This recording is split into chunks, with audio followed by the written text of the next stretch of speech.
So I want to thank you for your commitment. I want to thank you for being part of the solution. There's nothing easy about teaching. There's nothing easy about going into education.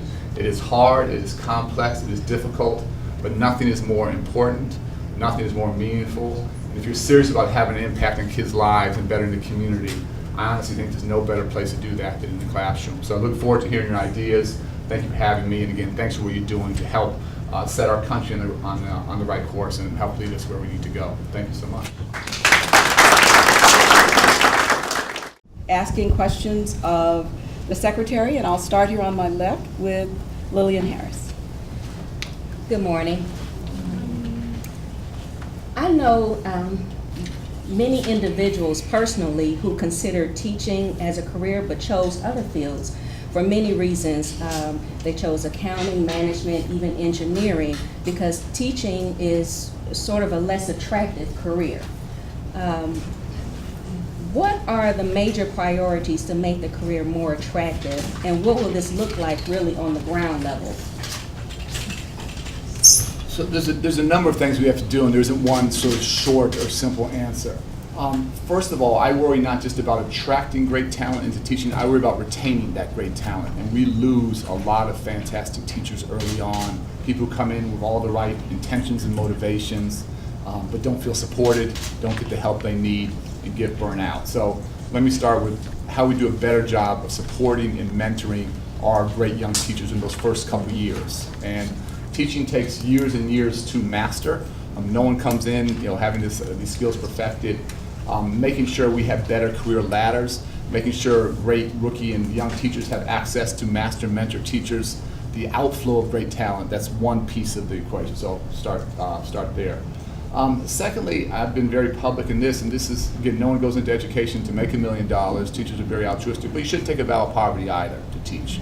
And so I've been very public. I think we need to raise starting teacher salaries. I think great teachers need to make a heck of a lot more money. Not everyone agrees with me on this. Where we have areas of shortage, STEM areas, math and science, I think those teachers should be paid more. And then I think a lot about how we get more talent to go to the communities who need the most help, whether that's inner city, urban communities, whether that's rural, whether that's remote, whether that's Native American reservations. If we think great teachers make a huge difference in students' lives, which I think we all believe, far too often the kids in communities who need the best talent don't have access to it. So thinking about compensation, thinking about support, and then just thinking about how we raise the status of the profession. And I look a lot at international comparisons. Some countries that are out educating us today, out competing us, one of those nations is South Korea. In South Korea, their teachers are known as nation builders. That's a pretty interesting concept. I think our teachers are nation builders too, but I don't think we respect them as such. I don't think we train them as such. I don't think we compensate them as such. And so there's a number of areas where we need to improve and get better. There are places that are breaking through. There are districts, there are states that are doing some creative things. But across the nation, I think, frankly, we have a long way to go in all of these areas.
attended the church.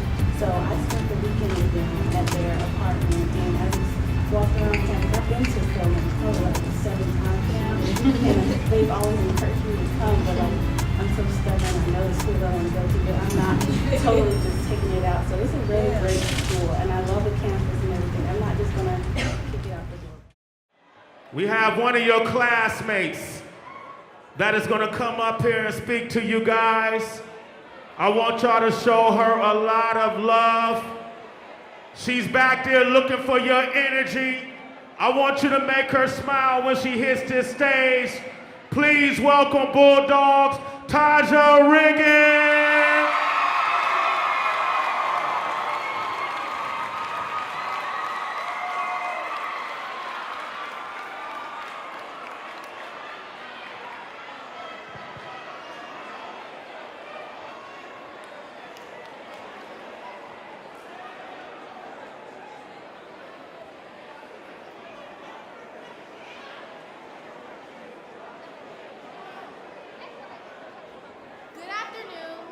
First Lady Michelle Obama, Dr. Wilson, Principal of Booker T. Washington High School, Dr. Carr Starfin, Superintendent of Atlanta Public Schools, esteemed elected officials from the state of Georgia, City of Atlanta, Atlanta Board of Education, special guests, and Washington High School family. It gives me great pleasure to introduce our first speaker of this afternoon. As the Secretary of the U.S. Department of Education, Mr. Arnie Duncan has worked tirelessly to reform America's public school system. Under his leadership, the U.S. Department of Education launched a comprehensive effort to transform the teaching and learning process for both students and teachers nationwide. Secretary Duncan has worked tirelessly to reform America's public school system as well.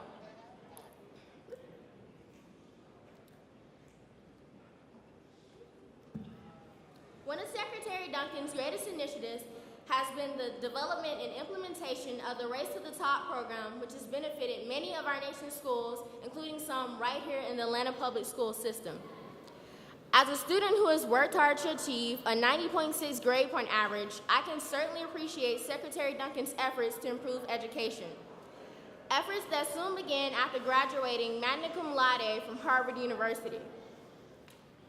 Secretary Duncan began his career by launching a nonprofit education foundation. He later went on to become the head of the Chicago public school system before being tapped by President Obama back in 2009 to become the head of the U.S. Department of Education. After graduating from this historical institution in May of 2016, I plan to attend Stanford University and begin the path to become an influential member of the judicial system. Like our speaker today, I too hope to become a tireless warrior for education and young people. Ladies and gentlemen, without further ado, I would like to present to you the U.S. Department of Education Secretary, Arnie Duncan.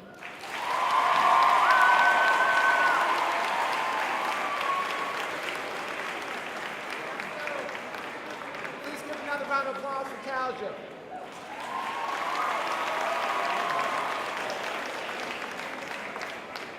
All the freshmen here, let me hear you, freshmen. Let me hear you. Okay? Sophomores? Juniors? Seniors, let me hear you. How many of you are planning to graduate from high school? Let me hear you. Should be everybody. How many of you are planning to graduate from college? Let me hear you. Right now, whether you're freshmen, sophomores, seniors, juniors, doesn't matter. Your goal is not just to go to college. Yes, you need to go, but the goal is to graduate at the back end.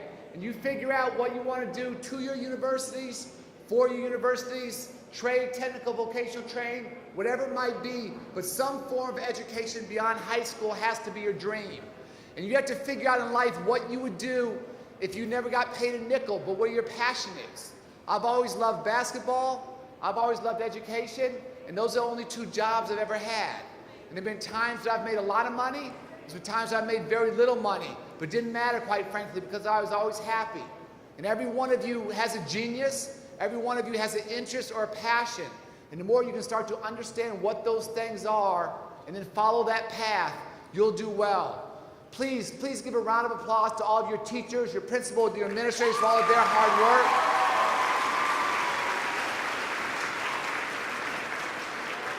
They come to work every single day because they believe in your potential and they believe in what you can accomplish. And I also want to tell you, we need to lead the world in college graduation rates. We used to be first in the world, and today we're 12th. That's not good enough. And we need all of you to lead the country where we need to go. And if we have the best educated population in the world, all the good jobs will stay here. If we don't do that, our nation will struggle. So we look for you to be leaders. We look for you to be role models. We look for you to follow your own path. But we look for you to also come back and help out. So once you graduate from here, please come back and talk about the college experience. Please come back and tutor. Please come back and mentor. Be a role model for 5th and 6th and 7th graders. And working together, supporting each other, you guys are going to accomplish some extraordinary things. Thank you so much. Have a great day. God bless. Keep working hard. Thank you so much.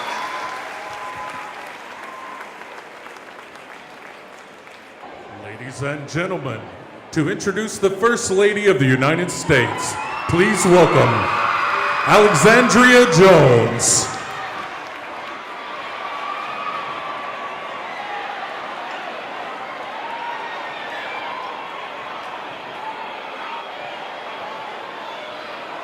Good afternoon. My name is Alexandria Jones, and I attend Kennesaw State University. I am also a graduate of Booker Teleferro Washington High School, class of 2014.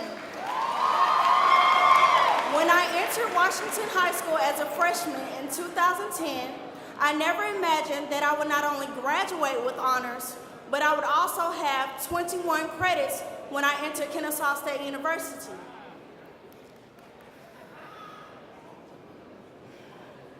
I was afforded this opportunity because I was dual enrolled at Georgia State University and I was a part of the Washington High School Early College Program.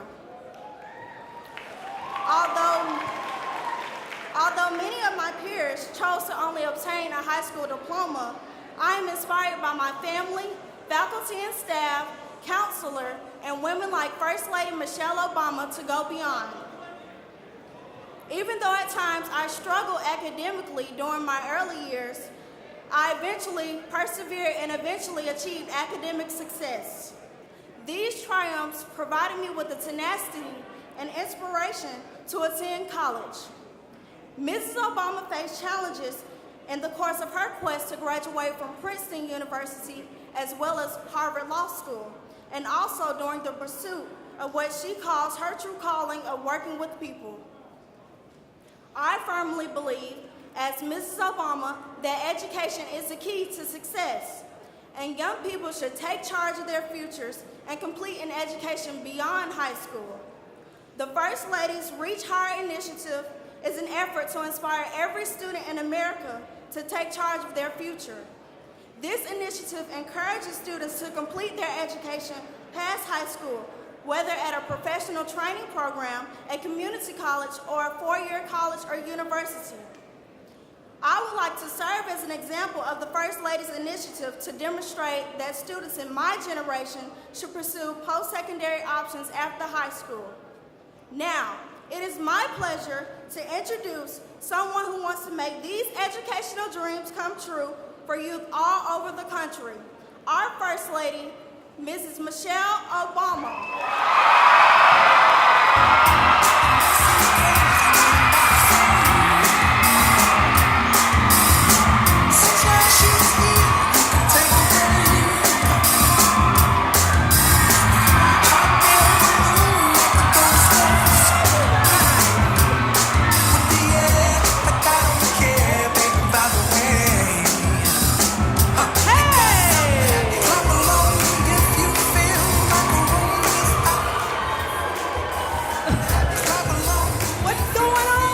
Okay, they're trying to make me dance some more. I'm not going to dance anymore.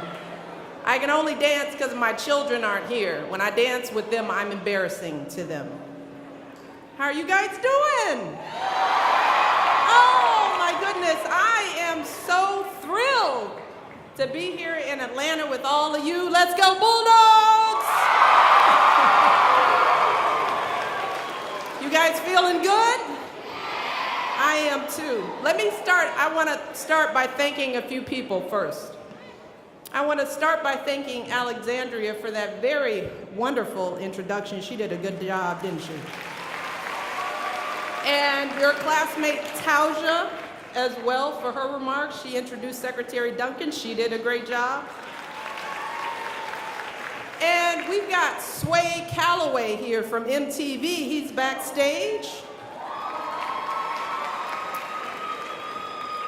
I don't know if you've met our Secretary of Housing and Urban Development, Julian Castro. He's here.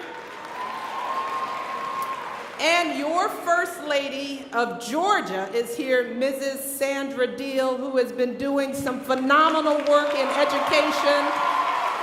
I am so grateful to her for the work she's doing on behalf of the children of the state. Thank you for taking the time. We also have Mrs. Sarah Elizabeth Reed, the First Lady of your city of Atlanta, who is here as well. And of course, Secretary Duncan, who's my partner in crime. I couldn't be more excited to be here to help Secretary Duncan kick off his back to school bus tour. And when we were thinking about where to go for the kickoff, we thought we'd come to Booker T. Washington High School because, we heard you all are doing some pretty good things. Yeah, you're excited, pretty excited.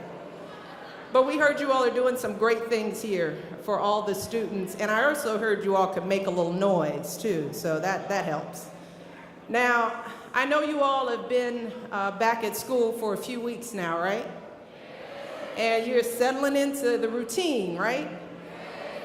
Classes, activities, team practices, band practice, right? You guys are all into that. You've had a few games. Is your football team playing? You guys having a good season? Oh, well, never mind. But you got heart, you got spirit. You're probably getting a lot more homework. Maybe you're starting to have your first quizzes and your first papers already due, right? Well, I'm here today because all of that I just mentioned, all those tests, all the papers, the extracurricular activities, here, and I want you all to listen to this. All of that stuff isn't just important to get you through the day or even this year. Everything you are doing in school right now is critical to the rest of your life.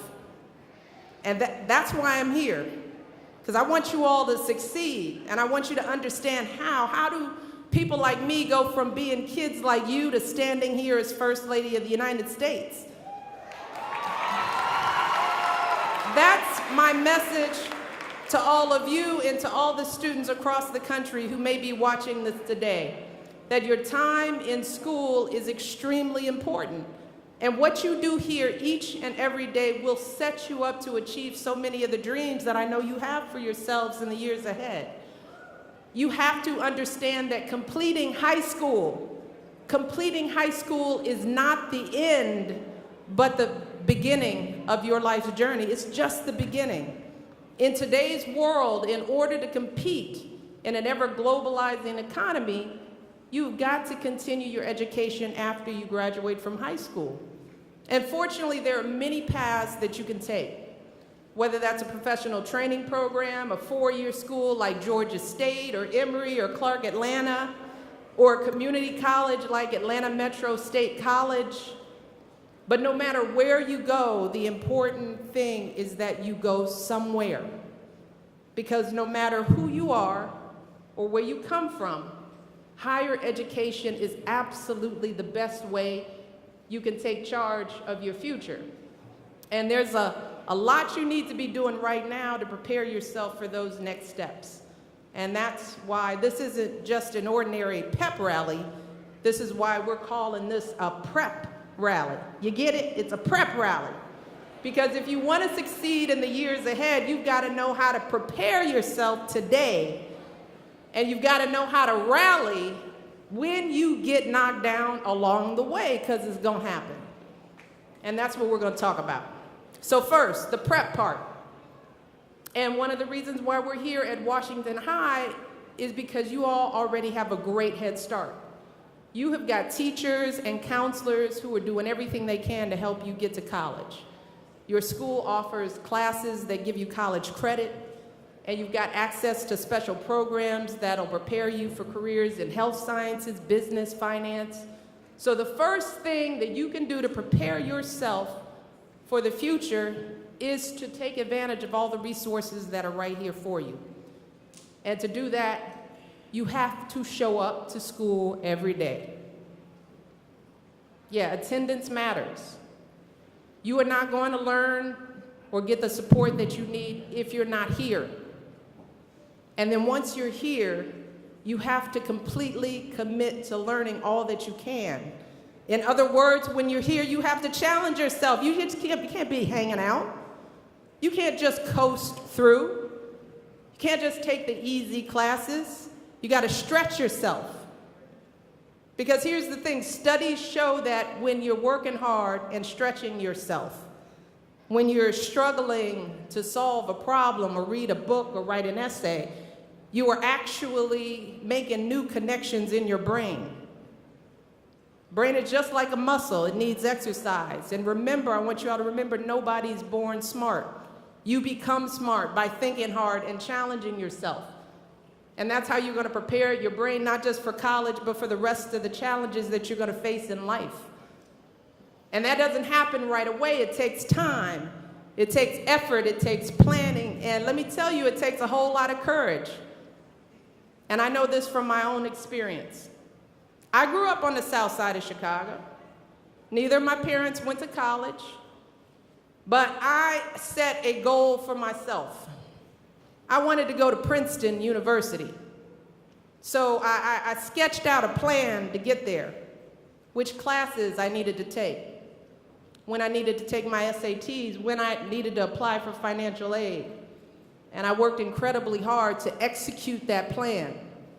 My school was halfway across the city, so I had to get up at 4 or 5 in the morning just to get to school, to study in the morning. I had to stay up late at night doing my homework because it took me forever to get home. And when I didn't understand something, I had to drum up the courage to ask for help. And believe me, there was a lot I didn't understand going to high school. In other words, I had to take control of my education.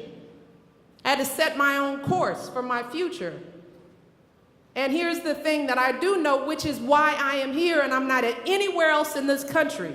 I am here because I know that every single one of you can do that too. I know that. If I can do it, you can do it. There is absolutely no excuse. You are no better or no different than me. I didn't have money growing up. I didn't grow up in a nice neighborhood, but I am here. So if you are a freshman or a sophomore, start making your plan. Talk to your parents, your teachers, your counselors, whoever about different colleges and careers that you might want to pursue. Get a plan in your head. And then figure out what it's going to take for you to get where you want to go. To the juniors and seniors, you all should be working hard to execute your plans. You should be studying for the SATs and ACTs. Let me tell you, my daughter, who's a junior, is studying for her tests right now. She studies every weekend on the weekdays in addition to her homework. I'm just telling you what one kid is doing, but I know that every kid in her school is doing the same thing. Got to fill out that FAFSA form. Look for those scholarships and those grants that are out there just waiting for you. Got to start working on those college applications and essays starting now. And all of you should be pushing yourselves and challenging yourselves right now every day to be the best students and the best people that you can be. And you can just use the resources here. I know you just had a college fair earlier today. So going to the college fair is important, but don't stop there.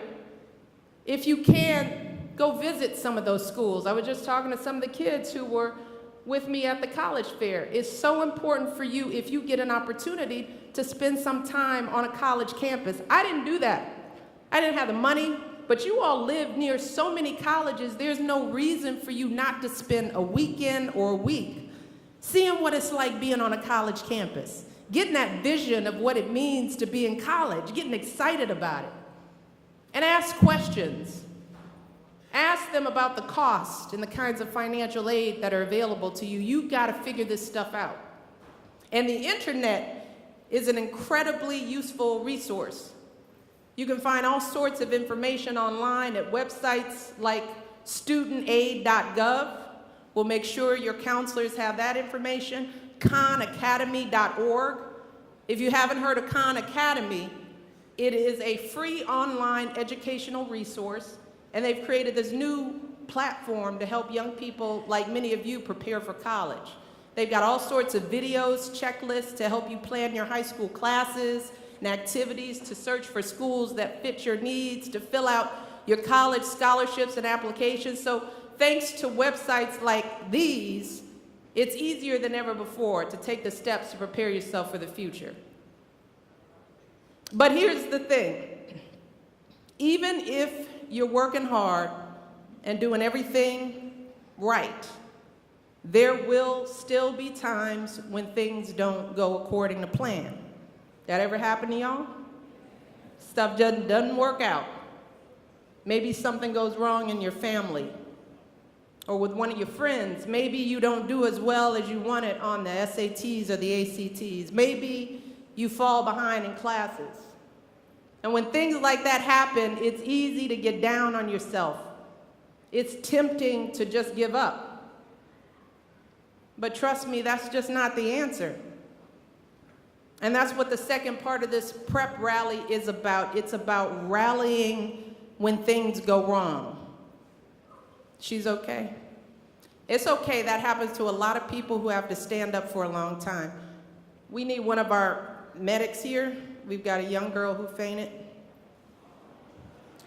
But it happens all the time. She's going to be okay. Sometimes standing up. If anybody is starting to feel tired, standing up, bend your knees and eat your breakfast and lunch. You okay? Make sure she's okay too, right here. Right here.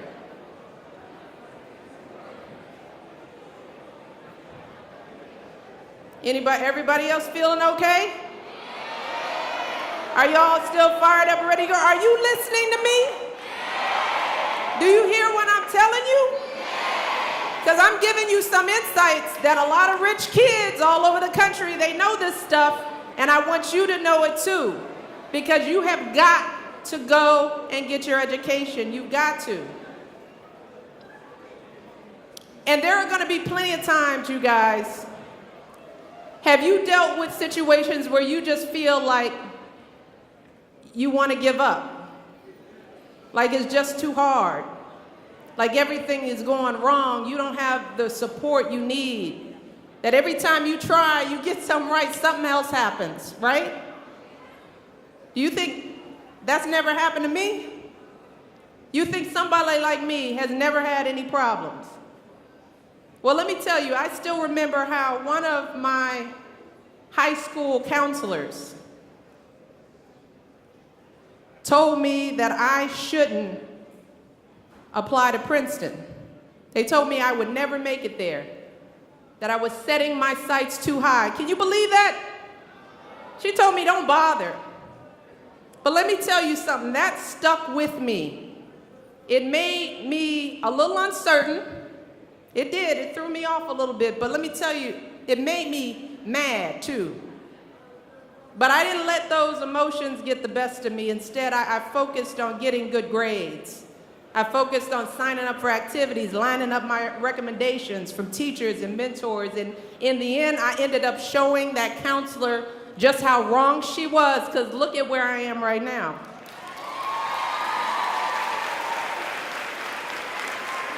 And then I had trouble at home. My dad, my father, had multiple sclerosis. My dad I grew up with him with MS, which meant it was a disease that made it hard for him to walk. And let me tell you, my father was my hero. He was our family's rock. And seeing my father in pain, seeing him struggle to get himself out of bed every morning, to get dressed, to get to work just to support us, let me tell you, watching that every day, it broke my heart. But as hard as that was, I knew that the best thing I could do for my father was to take care of myself and to handle my business and to make him proud. He taught me to keep myself out of trouble, so that's what I did. He told me that he expected me to go to college, so I worked hard to live up to that expectation. And years later, when I got that degree he'd always dreamed of for me, I knew I was doing right by my father. Now, I know that many of you are dealing with even tougher challenges than I ever faced. You might live in a neighborhood where you have to watch your back every time you leave the house. You might have friends who make fun of you because you're trying to get good grades. Or maybe your parents aren't around. Maybe your folks are struggling just to pay the bills. Or maybe you've lost somebody to guns or drugs. I don't know. All of that is tough stuff for anyone to deal with, especially when you were still trying to grow up. So, how do you rally from something like that?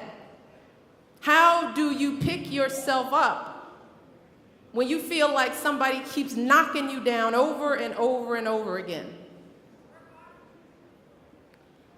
But you can start by listening to the words of the man the school is named after.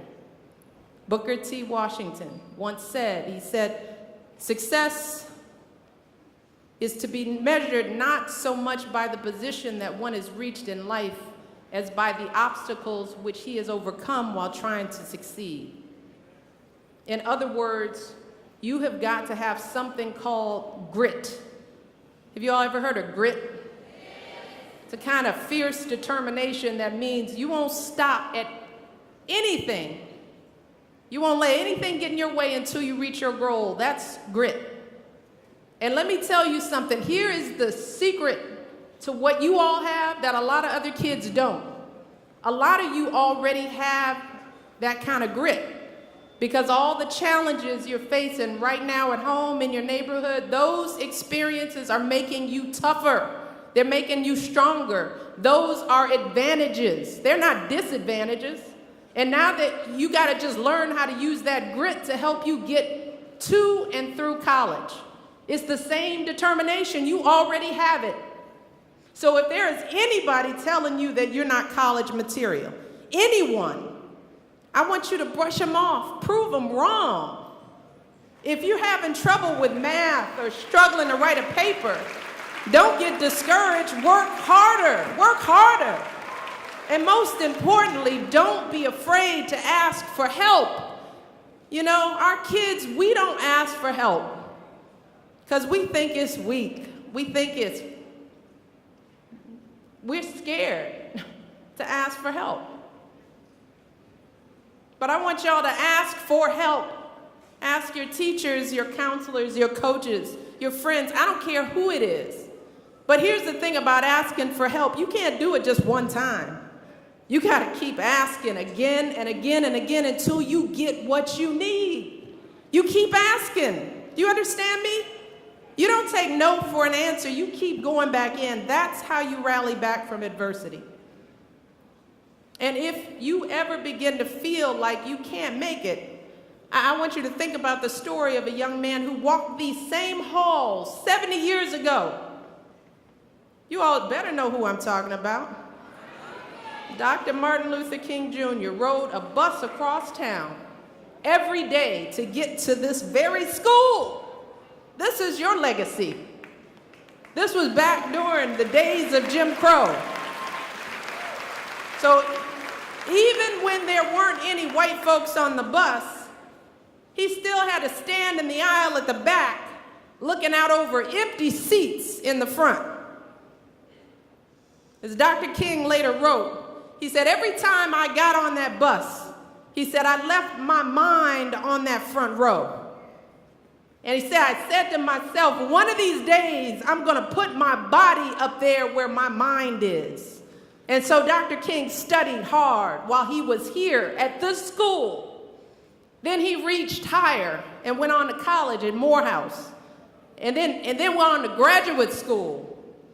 And that education prepared him to lead a movement that tore down those Jim Crow laws and gave millions of folks across the country the rights they deserved. Dr. King, Booker T. Washington, so many others worked and marched and risked their lives so that young people like you would have the chances that you have today. The chance to go to a good school that cares about your future. The chance to go on to college in America. The chance to build better lives for yourselves and for your families. So now, my Washington Bulldogs, it is your responsibility to go on to achieve those dreams. It's your responsibility to carry out that legacy. Those are big responsibilities, but I want you to know that you're not doing this alone. That's why we're here. You have got so many people cheering for you, so many folks who have your back, from your family to the folks at the school to your president and all the folks at the White House, including me. That's what my Reach Higher initiative is all about. It's about the White House working with leaders across the country to help kids like you complete your education past high school. So let me tell you, we are going to be there for you. But you have got to be there for yourself. You have got to prep, and then you have got to rally. So let me ask this one final question. After all this is said and done, are you ready to do that? Are you ready to take on that challenge, own that responsibility, live up to that legacy? Can you all do that? Can you Bulldogs do what you need to do to get your education and own your future? Are you ready to reach higher? All right, I want to hear it. Are you all ready to reach higher? All right, well, I'm looking forward to everything you all do in the years to come. I love you all. God bless. Keep working hard. I'm going to come down there and shake some hands.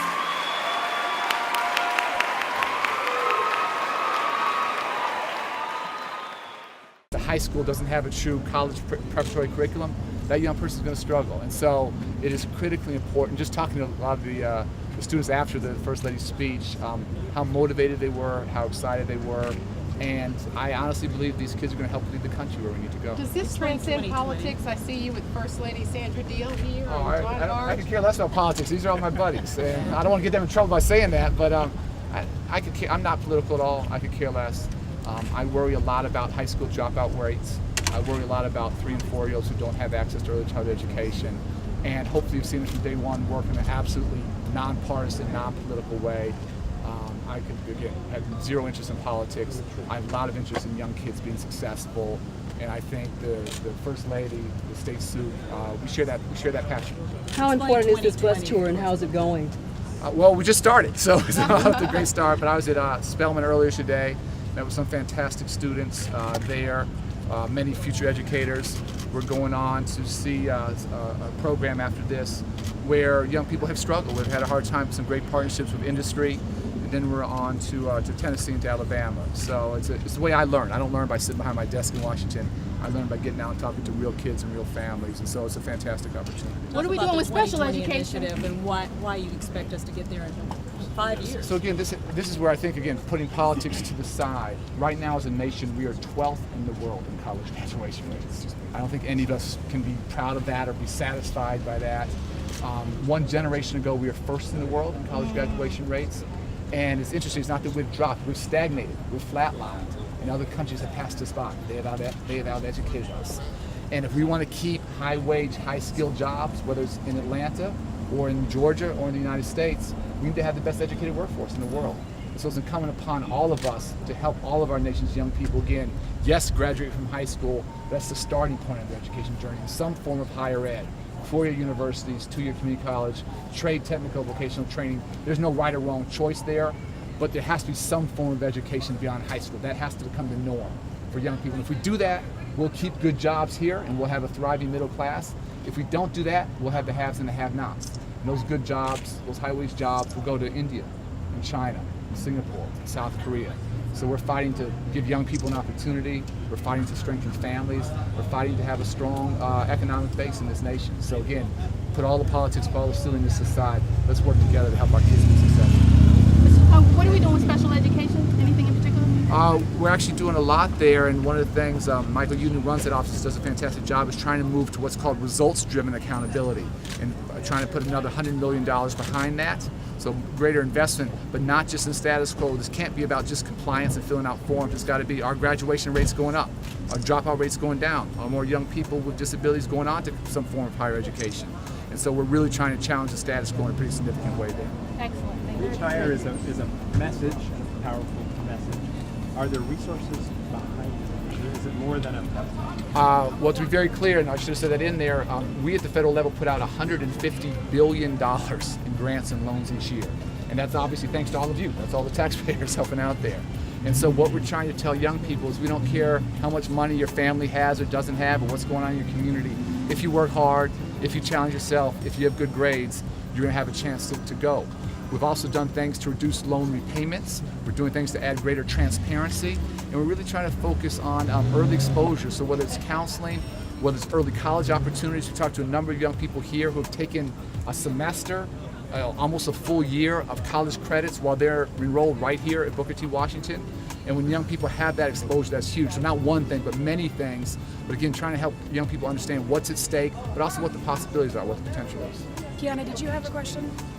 No, you're good. Okay, just making sure. Georgia's implementing a new testing system this year. They dropped out of the national consortium. Can you give some of your thoughts on that? Do you think it'll be able to do with the national test system? I don't have all the details. Again, what we just want, we think the appropriate role at the federal level is to ask folks to have high standards, to have a high bar, to make sure young people aren't graduating from high school and then taking remedial classes in college. Because when that happens, they're burning through Pell Grants, their time to completion is slower, their dropout rates are higher. We need to have high standards in the nation, and then how that gets assessed is best determined not by me or frankly anyone else in Washington. That's best determined at the local level. All right, guys, sorry, we got to wrap up. This is the last question. Yeah, one more? Georgia recently passed some exemptions to the healthy food in schools at the federal level. What do you think of the decision to do that? Yeah, I don't have all the details there. Obviously, the USDA, Department of Ag, actually does the school meal stuff. But I know the First Lady has pushed very, very hard to have school meals become healthier. We have about a third of our nation's children who are obese or overweight, and so really focusing on, we focus on high expectations, high quality academically, doing the same thing in terms of school lunches and breakfasts, I absolutely support. And I have 2 young children in public schools. I want to make sure my 2 young guys are eating healthy every single day. Okay, thanks everyone. Oh, thank you. All right, thanks guys. Thanks so much. Let's get her.